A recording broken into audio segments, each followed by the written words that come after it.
Hello everyone. आज हम पढ़ेंगे हमारा नेक्स्ट चैप्टर पेड़ पर झंडियाँ। जीवन में इरादा मजबूत हो तो कुछ भी असंभव नहीं। हमारी जीत या सफलता हमारे आत्मविश्वास पर निर्भर करती है। कई बच्चे बहुत साहसी होते हैं। दूरदर्शी सोच से वे बहुत से लोगों का भला करते हैं और खुद भी प्रशंसा पाते हैं। नंदू ने अपने साहस से लखनऊ एक्सप्रेस के दुर्घटनाग्रस्त होने से बचा लिया। तो ये जो चैप्टर है, this is about strong will power and courage of a little boy. कि अगर आपका इरादा मजबूत हो और अगर आप में करेज है तो आप डेफिनेटली सक्सेसफुल हो सकते हो। अगर आपकी सोच दूरदर्शी है, मतलब अगर आप थोड़ा सा फ्यूचर के बारे में सोच सकते हो, इमेजिन कर सकते हो, तो आप डेफिनेटली आपको सबसे प्रशंसा मिलती है। Everybody is going to praise you. तो यहाँ पे एक छोटे बच्चे नंदू की स्टोरी है जिसने लखनऊ एक्सप्रेस का एक्सीडेंट होने से बचा लिया। नंदू ने स्कूल से लौटकर आवाज़ लगाई, माँ ओ माँ, मगर उसे माँ की आवाज़ सुनाई नहीं दी। वह रसोई में गया, माँ वहाँ नहीं थी। आंगन तुलसी के बिरवे के पास माँ कहीं भी दिखाई नहीं दी। आखिर माँ जा कहाँ सकती है। नंदू टपाटप सीढ़ियाँ चढ़ गया। अरे यह क्या! माँ चारपाई पर लेटी पतंगों के लड़ते पेंच देख रही थी। अब नंदू जब स्कूल से घर आया तो उसको अपनी मम्मी नहीं दिखी। अब जब भी हम स्कूल से आते हैं, कहीं भी बाहर से आते हैं, तो हम क्या करते हैं? सबसे पहले हम अपनी माँ को ढूंढते हैं। तो उसने भी अपनी मम्मी को ढूंढने की कोशिश की। उसने आवाज़ भी लगाई अपनी मम्मी को। उसने आंगन में जाके भी देखा, उसने किचन में जाके भी देखा, लेकिन उसको अपनी माँ कहीं भी नहीं दिखाई दे रही थी। तो फिर उसने सोचा कि मैं छत पे देखता हूँ। तो वो फटाफट जब छत पे चढ़कर गया तो उसने वहाँ पे देखा कि छत पे उसकी मम्मी जो है वो एक चारपाई जो है वो पलंग होता है एक तरह का, जैसे आजकल बेड होते हैं प्लाईवुड के, वो वैसा नहीं होता। उसमें लकड़ी के 4 पैर होते हैं, मतलब जो आउटर फ्रेम होती है वो पूरी लकड़ी की बनी हुई होती है, लेकिन जो बेड जहाँ पर हम सोते हैं, जहाँ पर एक प्लाईवुड का पटिया डाला जाता है, वहाँ पर वो प्लाईवुड का पटिया नहीं होता है। वहाँ पर वो जूट की रस्सी को आपस में गूंथ कर एक जैसे वो बेड तैयार किया जाता है। आपने देखा होगा कभी किसी ढाबे पर या कभी किसी रिजॉर्ट पे, जहाँ का उन्होंने इंटीरियर जो है वो रूरल रखने की कोशिश की हो, वहाँ पर जो पलंग होते हैं जो जूट की रस्सी से बने होते हैं, उसको चारपाई बोला जाता है। तो माँ जो है वो चारपाई पे लेटी हुई थी और पतंगों के पेच लड़ते हुए देख रही थी। पतंगों के पेच लड़ते हुए आपने कभी लड़ाई होंगे, जब दो लोग आपस में पतंग उड़ाते हैं तो एक दूसरे की पतंग काटने की कोशिश करते, तो उस फाइट को बोला जाता है पेच लड़ाना। माँ और पतंगों के पेच। नंदू को अपनी आंखों पर यकीन नहीं हुआ। वह माँ को झिझोड़ता सा बोला, माँ तुम यहाँ क्या कर रही हो? क्यों? मैं पतंगों के पेच देख रही हूँ। देख तो आसमान में कैसे एक दूसरे के पीछे दौड़ती हैं, जैसे पकड़म पकड़ाई का खेल खेल रही हूँ। माँ बोली, माँ तुमने तो कभी बताया नहीं कि तुम्हें भी पतंगे देखने का शौक है। नंदू बोला, क्यों? जब मैं छोटी थी तो तेरे दोनों मामा मेरे हाथ में चरखी पकड़ा देते थे और खुद खूब पेच लड़ाते थे। माँ बोली। तो जब नंदू ने वहाँ पर अपनी माँ को देखा कि वो पतंगों के लड़ते पेच देख रही है, तो उसको बड़ा आश्चर्य हुआ कि अरे माँ पतंगों के पेच लड़ते हुए देख रही है। फिर उसने अपनी माँ को हिला के पूछा, अरे माँ तुम यहाँ क्या कर रही हो? तो माँ ने बोला कि क्यों? मैं पतंगों के लड़ते हुए पेच देख रही हूँ, देखो कैसे आसमान में पकड़म पकड़ाई सी खेल रही हैं। तो उसने पूछा कि अरे माँ तुमको भी पतंगे देखने का शौक है? तो माँ ने बताया कि जब वो छोटी थी तो दोनों मामा जो थे, मतलब उनके जो दोनों भाई थे, वो दोनों जब पतंगों के पेच लड़ाते थे तो चरखी जो होती थी वो माँ के हाथ में पकड़ा देते थे। तो उन्होंने खूब पतंगों के पेच लड़ते हुए देखे और वो बहुत इंजॉय भी करती हैं। फिर तुम मुझे पतंग उड़ाने से क्यों मना करती हो? नंदू ने रूठते हुए कहा। हाँ, क्योंकि तुम अभी बहुत छोटे हो। पतंग उड़ाते बच्चों को कुछ ध्यान तो रहता नहीं, कहीं गिर गिरा गया तो। अच्छा ठीक है, चलो ना मुझे खाना दो, फिर मुझे जाना है। नंदू नीचे उतरने लगा। कहाँ कहाँ जाना है? माँ ने पूछा। वापस स्कूल, कल के लिए सजावट करनी है। मुझे जल्दी से खाना दे दो, शाम को लौटने में देर हो जाए तो फिक्र मत करना। माँ ने थाली में खाना परोस दिया। अरहर की दाल और अमिया की चटनी देखकर नंदू की बाछें खिल गई। माँ उसे खाते देखती रही। तो जब माँ ने बताया कि उनको तो पतंगे देखने का बहुत शौक है, तो फिर नंदू ने पूछा कि फिर मुझे पतंग उड़ाने के लिए क्यों मना करती हो? तो फिर माँ ने बोला कि अभी तुम छोटे हो और पतंग तो छत पे उड़ाई जाती है, और पतंग उड़ाते उड़ाते बच्चों को ध्यान नहीं रहता, तो कभी गिर गए तो इसीलिए वो मना करती है पतंग उड़ाने के लिए। तो फिर नंदू ने बोला कि अच्छा ठीक है, चलो मुझे खाना दे दो, मुझे जाना है। तो माँ ने पूछा कहाँ जाना है? तो उसने कहा कि कल स्कूल में फंक्शन है, वहाँ का जाके डेकोरेशन करना है, तो इसलिए मुझे जल्दी से खाना दे दो और मैं शाम को देर से आऊँगा, तो तुम चिंता मत करना। तो फिर माँ ने उसको खाना दिया और खाने में अरहर की दाल और अमिया की चटनी। अमिया की चटनी मतलब वो जो कच्चा आम होता है, केरी, उसकी चटनी। तो वो देखकर नंदू को तो बहुत मज़ा आ गया और वो खूब मज़े से खाने लगा। घर से बाहर आकर नंदू पटरी पटरी चलने लगा। यह रास्ता छोटा था, पत्थरों पर उसके पैरों की खड़खड़ की आवाज़ आती। पटरी के नीचे हरी घास में कई गोरैया कीड़ों की तलाश में थी। कहीं कहीं पानी भर जाने से नन्हे नन्हे तालाब बन गए थे। मेंढक गलफड़े फुलाकर किसी कुशल तैराक की तरह तैर रहे थे। तभी नंदू को हरी घास के बीच लाल मखमली राम जी की गुड़िया दिखाई दी। नंदू ने दौड़कर उसे उठाया तो उसने अपने हाथ पैर सिकोड़ लिए। नंदू उसे स्कूल ले जाना चाहता था, मगर माँ कहती है कि राम जी की गुड़िया घास के बाहर मर जाती है, इसलिए उसने उसे वहीं छोड़ दिया और आगे चल दिया। कल के समारोह में जो गाना गाना था, अचानक वह उसके होठों से फूट पड़ा। हम भारत की फुलवारी के फूल बनेंगे न्यारे, हम चमकेंगे इस धरती पर जैसे चांद सितारे। अब खाना खाकर नंदू जो है वो स्कूल जाने लगा, और फिर नंदू ने वहाँ से सारी झंडियाँ जो उसने बना कर रखी थी, खड़िया जिससे स्लेट पर लिखा जाता है, वाइट कलर की होती है, उसको कलम या पेन भी बोलते हैं। और गेरू जो होता है वो ब्राउन कलर का होता है। आपने कई बार देखा होगा, मटके जो होते हैं वो ब्राउन कलर के होते हैं। जब हम नया मटका लाते हैं तो वो हाथ पे जो ब्राउन कलर का कलर छूटता है वो होता है गेरू। तो उसने ये तीनों चीज़ें उठाई और फिर वो बाहर आ गया। और फिर उसके स्कूल के लिए जो शॉर्टकट रास्ता था वो रेलवे की पटरी से होकर जाता था, तो वो पटरी पर चलने लगा। और यहाँ पर पूरी पटरी के वो जो रास्ता है उसका डिस्क्रिप्शन है कि वहाँ पर पटरी पे आपने देखा होगा कि पत्थर डले होते हैं, फिर उसके ऊपर ऐसे लकड़ी के पटिए से डले होते हैं और उसके ऊपर रेलवे लाइन बिछी होती है। तो वो जब पत्थरों पे चल रहा था तो पत्थरों से उसके पैरों की खड़खड़ की आवाज़ आ रही थी, और वहाँ पे खूब सारी घास उगी हुई थी। वहाँ पे जो छोटी छोटी चिड़ियाएँ थी वो सब कीड़ों की तलाश कर रही थी, क्योंकि चिड़ियाएँ जो है वो कीड़ों को खाती हैं। और कहीं कहीं पानी भर गया था। अगस्त का मौसम है तो पानी, बारिश होती है उस टाइम, कई जगह पर पानी भर गया था, तो ऐसे छोटे छोटे तालाब सा लग रहा था। वहाँ पे सब मेंढक जो हैं वो तैर रहे थे।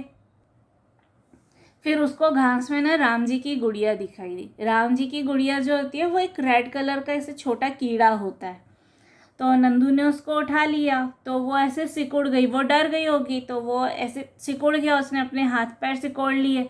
और फिर नंदू जो है वो उसको स्कूल लेके जाना चाहता था, लेकिन उसकी माँ ने उसको बताया था कि राम जी की गुड़िया को अगर घास से बाहर ले जाओ बहुत ज़्यादा देर तो वो मर जाती है। तो इसलिए उसने सोचा कि स्कूल नहीं लेके जाता हूँ, फिर उसने उसको वहीं छोड़ दिया।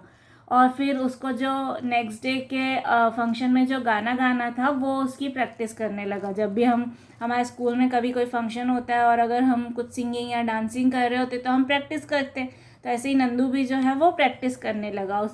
उसका गाना जो था वो यही था, हम भारत की फुलवारी के फूल बनेंगे न्यारे, हम चमकेंगे इस धरती पर जैसे चांद सितारे। नंदू गुनगुना रहा था कि अचानक उसका पैर किसी चीज़ से टकराया और वह गिरने से बचा। अरे यह क्या! पटरी के आसपास पत्थर अलग पड़े थे, यही नहीं फिश प्लेटें गायब थीं। यानी कि बाबूजी कहते हैं कि इस तरह की उखड़ी पटरी से गाड़ी गुजरे तो गाड़ी पलट जाती है। तो क्या किसी ने जानबूझकर फिश प्लेट उखाड़ी हैं? किसने? क्यों?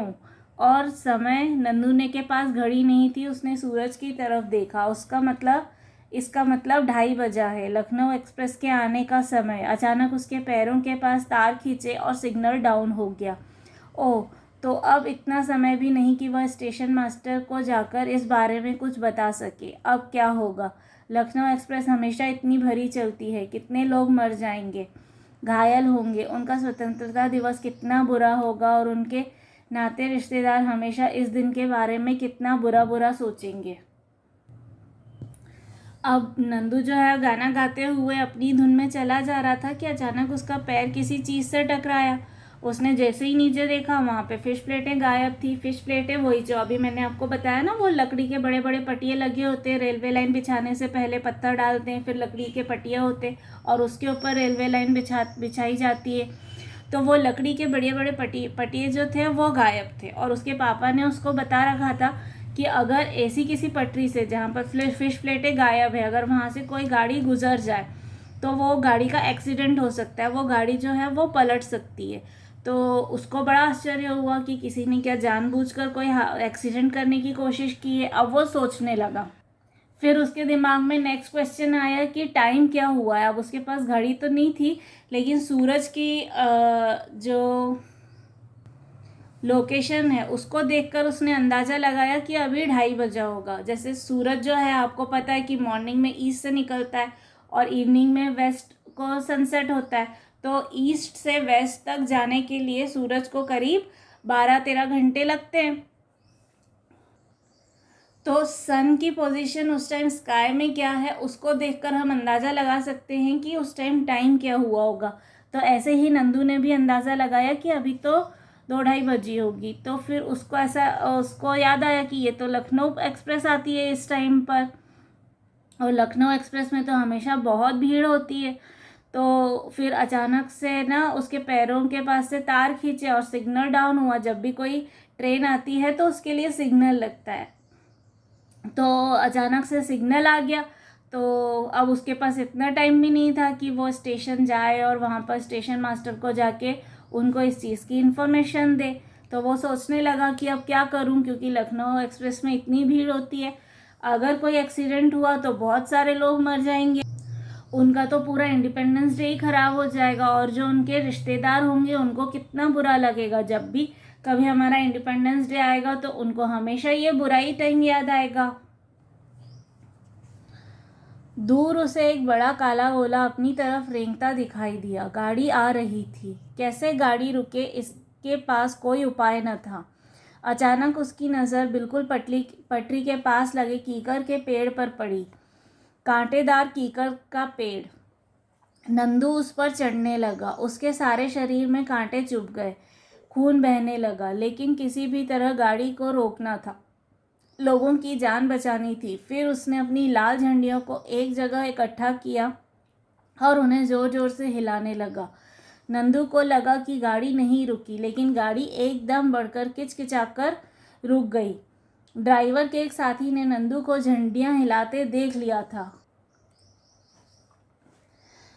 फिर नंदू ने जब देखा तो उसको एक ब्लैक सर्कल अपनी तरफ आता हुआ दिखाई दिया। वो ब्लैक सर्कल और कुछ नहीं, गाड़ी का इंजन था, जो दूर से एक ब्लैक कलर के सर्कल की तरह दिख रहा था। तो उसको समझ में आ गया कि गाड़ी आ रही है। अब उसको समझ में नहीं आ रहा था कि इस गाड़ी को रोके कैसे। फिर अचानक उसने ध्यान दिया कि वहाँ पर एक कीकर का पेड़ था। कीकर मतलब बबूल का पेड़, और उसमें बहुत सारे कांटे होते हैं। तो लेकिन उसने कांटों की कोई परवाह नहीं की और वो पेड़ पर चढ़ गया। उसको बहुत कांटे चुभे, उसका खून भी बहने लगा, लेकिन फिर भी उसको गाड़ी को रोकना था, उसको बहुत सारे लोगों की जान बचानी थी। तो वो पेड़ पर चढ़ गया और उसके हाथ में वो जो झंडियाँ थी जो उसने डेकोरेशन के लिए तैयार की थी, वो उसकी रेड कलर की थी। तो वो रेड कलर की झंडियाँ हिलाने लगा। रेड कलर जो होता है वो डेंजर का भी सिंबल होता है। यहाँ रुकने का इशारा करने के लिए भी रेड कलर का फ्लैग दिखाया जाता है। तो ये आपने कभी देखा भी होगा, यहाँ की जो स्टेशन मास्टर है जब वो रेड सिग्नल देता है तो गाड़ी रुक जाती है, और जब वो ग्रीन सिग्नल देता है तो गाड़ी चलने लगती है। यह हम ट्रैफिक सिग्नल्स में भी देखते हैं। ग्रीन सिग्नल होता है तो हम आगे बढ़ते हैं, जब रेड होता है तो हम रुक जाते हैं। तो इसलिए नंदू ने वो झंडियाँ हिलाई कि रेड सिग्नल देखकर कोई गाड़ी को रोक लेगा। लेकिन उसको ऐसा लगा कि किसी ने उसका सिग्नल नहीं देखा है और गाड़ी नहीं रुक रही है। लेकिन फिर गाड़ी जो है वो रुक गई, क्योंकि ड्राइवर का जो एक साथी था उसने नंदू को झंडियाँ हिलाते हुए देख लिया था। उसको समझ में आया कि ये रुकने के लिए सिग्नल दे रहा है, तो इसीलिए वो रुक गया। चारों ओर अफरा तफरी मच गई। ड्राइवर, गार्ड और बहुत से यात्री नंदू के पास आए। उसके हाथ पैरों से खून रिस रहा था। ड्राइवर ने दूसरे लोगों की मदद से उसे नीचे उतारा। नंदू ने सारी बात बताई। स्टेशन मास्टर साहब अपने साथियों के साथ दौड़े आए। घबराहट में नंदू की आंखों के आगे अंधेरा छा गया। मेहनत से तैयार की उसकी सारी झंडियाँ फट चुकी थी। सभी लोग नंदू की तारीफ कर रहे थे, लेकिन उसे कुछ सुनाई ही नहीं दे रहा था। उसे अस्पताल ले जाया गया। वहाँ डॉक्टरों ने उसके घावों पर दवा लगाई और सुला दिया। शाम तक वो पूरे शहर में इस बात की खबर फैल चुकी थी। स्कूल के अध्यापक और प्रधानाचार्य तो गर्व से फूले नहीं समा रहे थे। बाबूजी नंदू के पास ही बैठे थे। उनकी आंखों में चमक थी। नंदू को ढेर सारे पुरस्कार दिए गए। स्टेशन मास्टर से लेकर उसके प्रधानाचार्य ने अगले दिन स्वतंत्रता दिवस समारोह में भाषण में उसकी तारीफ की। अब जब ट्रेन अचानक इस तरह से रुक गई तो लोगों में बहुत अफरा तफरी मच गई, भगदड़ मच गई एकदम कि क्या हो गया, क्या हो गया। हर कोई जानना चाहता था कि क्या हो गया। फिर ड्राइवर, ट्रेन का गार्ड और बहुत सारे जो ट्रैवलर्स थे, जो यात्री थे, वो सब नंदू के पास आए। तो नंदू के तो हाथ पैरों से खून बह रहा था, क्योंकि उसको बहुत सारे कांटे चुभ गए थे। फिर ट्रेन के ड्राइवर ने बहुत सारे लोगों की हेल्प से नंदू को नीचे उतारा। फिर नंदू ने उन सबको बताया कि आगे पटरी उखड़ी हुई है, उनको पूरी बात बताई। फिर स्टेशन मास्टर भी आ गए कि अचानक ट्रेन जो है वो स्टेशन से पहले ही क्यों उतर गई। तो स्टेशन मास्टर भी अपने जो उनके कलीग्स थे उनके साथ आ गए। और अब इस पूरे इंसिडेंट से ना नंदू एकदम घबरा गया था कि पहले तो उसको पता चला कि एकदम एक्सीडेंट होगा, फिर भी उसने करेज के साथ वो सब किया और सोचा, इतना फास्ट वो की करके पेड़ पर चढ़ गया। तो अभी तक ना उसको घबराहट होने लग गई थी और उसको इतनी घबराहट हुई कि वो अनकॉन्शियस हो गया। तो और उसने जो झंडियाँ बनाई थी वो सब भी फट चुकी थी और सब लोग जो है वो नंदू की तारीफ कर रहे थे लेकिन नंदू तो अनकॉन्शियस हो गया था, तो उसको कुछ भी सुनाई नहीं दे रहा था। फिर नंदू को अस्पताल ले गए। वहाँ पर डॉक्टर ने जो है उसके घावों पर दवा लगाई, जो उसको उतने कांटे चुभ गए थे और खून निकल रहा था, उनको ट्रीट किया। और शाम तक तो पूरे शहर में ये खबर फैल चुकी थी कि लखनऊ एक्सप्रेस का एक्सीडेंट होने वाला था और एक लड़के के साहस की वजह से वो रुक गया। जो नंदू के पेरेंट्स हैं, टीचर्स हैं और जो उनके स्कूल के प्रिंसिपल हैं, वो उन सबको नंदू के ऊपर बहुत प्राउड फील हो रहा था और उन्होंने नंदू को बहुत सारे प्राइज़ दिए कि उसने इतनी साहस के साथ इतने सारे लोगों की जान बचाई। और उस दिन जब इंडिपेंडेंस डे वाले दिन सब लोग भाषण दे रहे थे तो सब ने अपने अपने भाषण में नंदू को बहुत प्रेज़ किया, क्योंकि उसकी करेज की वजह से ही उस बहुत सारे लोगों की जान बच गई थी।